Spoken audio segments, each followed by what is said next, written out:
Vous êtes à l'écoute d'une lecture proposée par prof.fr au blog.fr. Candide, chapitre 2. Du début à On le mène au régiment. Ce que devint Candide parmi les Bulgares. Candide, chassé du paradis terrestre, marcha longtemps sans savoir où, pleurant, levant les yeux au ciel, les tournant souvent vers le plus beau des châteaux qui renfermait la plus belle des baronnettes. Il se coucha sans souper, au milieu des champs, entre deux sillons. La neige tombait à gros flocons. Candide, tout transi, se traîna le lendemain vers la ville voisine, qui s'appelle Walsberghof, Trab, Dektorf. N'ayant point d'argent, mourant de faim et de lassitude.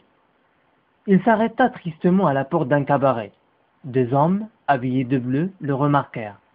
« Camarade, dit l'un, voilà un jeune homme très bien fait, et qui a la taille requise. » Ils s'avancèrent vers Candide, et le prièrent à dîner très civilement.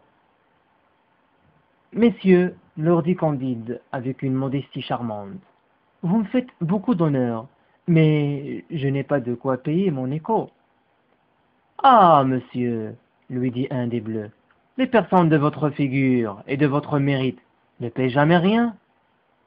N'avez-vous pas 5 pieds, 5 pouces de haut? »« Oui, messieurs, c'est ma taille, dit-il, en faisant la révérence. « Ah, monsieur, mettez-vous à table. Non seulement nous vous défrayerons, mais nous ne souffrirons jamais qu'un homme comme vous manque d'argent. Les hommes ne se font faits que pour se secourir les uns les autres. » « Vous avez raison, dit Candide. C'est ce que M. Pangloss m'a toujours dit, et je vois bien que tout est en mieux.